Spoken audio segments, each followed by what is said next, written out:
Hello EDCONers, thanks for joining and tuning into my video on Lighthouse, the final sprint for Eth2 Phase0 launch.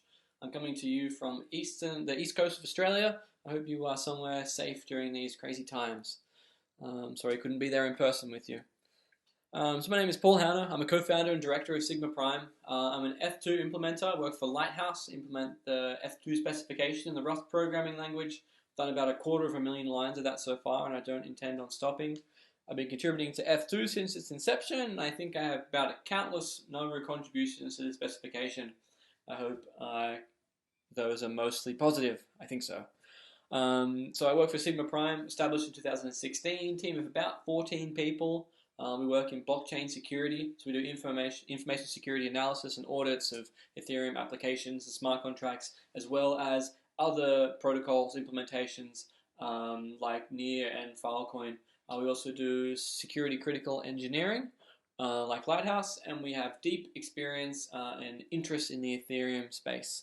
Been around for quite a while. So today I want to start by giving you a few points of things that I'm confident about Eth2 and things that I am optimistic about. So I'm not the oracle of truth about Eth2, but I can give you my views on it at the moment. So the first thing I'm confident about is that staking is coming. So some people doubted it for a while, but we've come so far, we're so close now, we're going to be staking on Eth2. That's just, there's no if buts or whens about it. So I'm also confident that Lighthouse is going to be one of the first clients that's available at launch. So we will be there at the front line, waiting to serve your staking needs from Genesis onwards. I'm also confident that hobbyists are going to be able to stake in Eth2, not just programmers and the technical elite, or institutions, but also people that if they're willing to invest some time into learning, that they're going to be able to run their own staking setups on fairly cheap home hardware. So now some things I'm optimistic about. I'm not quite as confident about these things as I was the previous things, but I like to err on the side of optimism. So the first one is that the beacon chain is going to launch in 2020. So I know there's a strong demand from the community for this to happen in 2020, and I think that we can get it across the line. Now, I've been wrong before in Eth2 deadlines, but hopefully I've learned my lesson and that I'm accurate with this one, but I think we can get it across the line this year. My second thing that I'm optimistic about is that Medalla becomes stable within a month. So Medalla was launched last night from when I'm recording this, and it didn't go so well at the start because it's not really properly incentivized. People don't have money on the line, so they didn't start their software early enough. But once we got everyone to kind of woke them up and said, hey, start your software, it's launched, then it regained finality and started charging forward like nothing had happened. So it's doing well now, and I like to think that we can observe it to be stable within a month. Now I've included a little QR code here, which is a link that you can click or scan to get to some documentation on how to join Medalla with a bunch of different clients. If you're going to be staking Eth2 on mainnet, I really recommend you get involved with these testnets because you can learn a lot about the software and how it works and save yourself some stress and perhaps some penalties when it comes to Genesis. So really get involved. Even if you're not going to stake and you're just interested, just get involved in the testnets. We try to make it as easy as you can. So the third thing I'm optimistic about is that people will be able to stake on a Raspberry Pi 4. I mention this because we get constant interest in it, and a lot of the surveys indicate that that's what people want to stake on. So at this point, I'm optimistic that you'll be able to do it. I mean, we have them running on testnets now. I have one next to me that's staking. But before I make the call that it's safe to do it, I would just like to observe them in kind of real world conditions a bit more. But I'm optimistic now that we're going to be able to stake on hardware that is like so cheap that it matches the Raspberry Pi 4 level. Perhaps not much more below that though. So we've come a long way. This is really exciting. Yay to everyone involved. Yay to the team. Yay to the community. This is really cool. So now we're on the final sprint. We can see what it's like to run networks. We can see what a running beacon chain looks like. And now we just need to take it from this beta phase, testnet phase, into mainnet phase. So it's worth pointing out that the final sprint I'm talking about now is final for phase 0. So Eth2 is split into phases. I won't go into it. Phase 0 just involves a beacon chain and staking, but not necessarily transactions and user-facing functionality. So what I'm talking about in this talk is what's immediately in front of us, and that's launching the beacon chain and getting Phase 0 ETH staking going. So throughout this talk, I'm going to use these three components. I'm going to talk about what's happening now.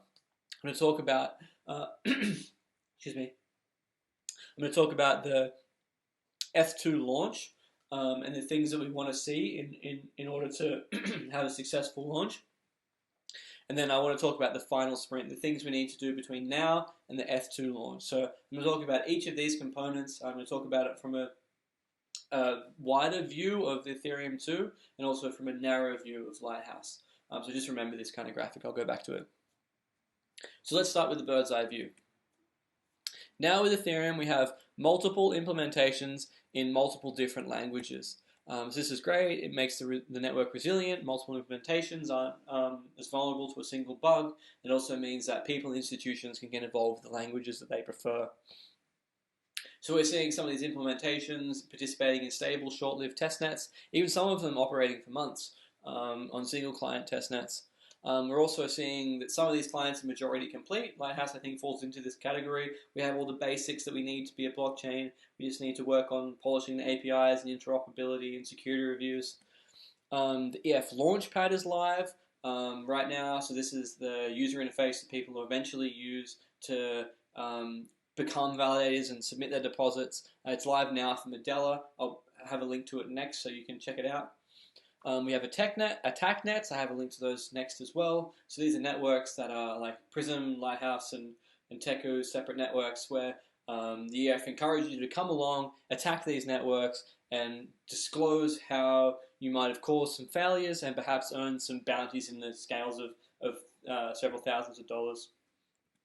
So we're also seeing implementations being audited by paid security professionals, not just bounties. People are being engaged to review the software. The protocols as well are being reviewed and audited by formal verification companies and other security companies. And we've also seen differential fuzzing has started. So these are investments in long-term security infrastructure to try and detect regressions and differences in clients and crashes and things like this. So there's a lot going on right now. And these are the links I promised. Here's the Launchpad. It's really fun to check out. I recommend everyone checking that out. And then we also have the attack nets. If you want to get involved, do some ethical hacking, earn some bounties, I recommend going there. So now let's look at the final sprint. What's in between now and launch for Eth2 in general. So we start it now. The next thing, we need to wait for Medela to become stable. So once Medela is stable, this indicates to us that the clients, the ecosystem, is ready to progress towards production. So once we are comfortable that Medela is running stably, we launch the deposit contract. I'm not in charge of launching it. This is just how I think things will go. So once we launch the deposit contract, we're actually locking in people's money, and we've committed to Eth2, and then we're just barreling towards a beacon chain launch. So this is obviously quite simplified, but I think these are the main checkpoints you should watch out for as we progress towards launch. Along the way, we also need to look at interop, make sure the clients work together. You can jump between them if you're a validator. We need to make sure people are educated, they're comfortable with the risks they're taking, they're comfortable with the software, and we also need to complete audits of the protocols and the software. So these are a few of the things along the way that we need to visit. So now let's look at what a successful Eth2 launch looks like for the wider community. So I think 3 or more clients is successful for us. 2 is acceptable. In my opinion, 1 client is not acceptable. We need to launch with 2. 3 or more is ideal. This helps distribute, like to decentralize the network, distribute the network. We want to have smooth validator onboarding, so we don't want people losing money as they try and make deposits, making mistakes. We want it to be easy enough for the hobbyist whilst being robust enough for institutions. We want to have our users educated, so we want people to understand what they're doing, the software they're running, the risks they're taking, the rewards they're going to get. And we think that all of these should come together and we'll see a stable network. So this is the ultimate goal for Eth2, is just a stable network comes out the other end of it. So we're close, but we do need your help. So we've done a lot, we're getting there, but anything that you can do now will help improve what we have at launch. So if you want to contribute to software, run one software and report bugs or write blogs or do anything, we'd love to get your help. Just click the links throughout this presentation. So let's look at the final sprint for Lighthouse specifically. We've looked at the broader view for Eth2. So Lighthouse specifically, what we have now is we have stable state transition functions and database things, and we're quite stable from a core Eth2 perspective. Now we're working on the outer shell, so it's very exciting to become stable on the inside. We've participated in all the multi-client testnets so far. Some of our own single-client testnets, so we're staying up there with the leading clients. We can scale to thousands of validators on a single machine. I don't necessarily recommend that. It's probably good to have some redundancy, but I think at this stage I'm comfortable to say that we can probably handle more validators than you can afford to throw at it, which is great. We can run on cheap hardware. We're always constantly optimizing, reducing our hardware needs. We've gone through months of fuzzing and security analysis. We're hardening ourselves every day. We're partially audited, soon to be fully audited, and we're growing our team size so that we can come at mainnet launch in later phases with a strong team, strong confident team, and make Eth2 happen. We're committed. So these are a few of the bits of software that we maintain. I recommend everyone checking out Lighthouse, the big link on the left. From here you can find our Discord, find lots of resources, run our software. And then on the right we have some of these libraries that we maintain underneath Lighthouse. So the top two, DistV5, Rustlib P2P, these are about networking. We founded and maintain DistV5 and we contribute to Rustlib P2P. We have Beacon Fuzz, which is our security fuzzer, very interesting for the security folk. And we have a BLS, which is our pure Rust crypto implementation of BLS cryptography, piggybacking on top of the Milagro library. So if you're interested in any of these things or getting involved, please just click the links and we're happy to help. So let's look at the final sprint for Lighthouse. So of course it starts in now, and the next big step for us is to add all the features, get everything ready so we can code freeze for the Trail of Bits second audit. That's scheduled for September 1 at this point, and this will complete our first third-party security review. After that, we implement fix the bugs and implement the things that they found. Then we go to a second company, which will get a second pair of eyes across the software. And then after that, we're going to say that and after we've implemented their recommendations, of course, we're ready for launch. So this is roughly our schedule, how it looks for us. So along the way, of course, it's more complicated than this, but we really want to focus on UX, making things easy for people. I think we can improve here. We're currently focused a little bit more towards enterprise employments, but we'll make it more friendly for the everyday user. We're building a slasher to detect malicious activity on the network and earn rewards for validators. And we're also working on improving our documentation so that we can hold people's hand and not have any unexpected surprises for people, or have as little as possible. So for us to launch, we want to see that we have a stable, comprehensive API, standards compliant.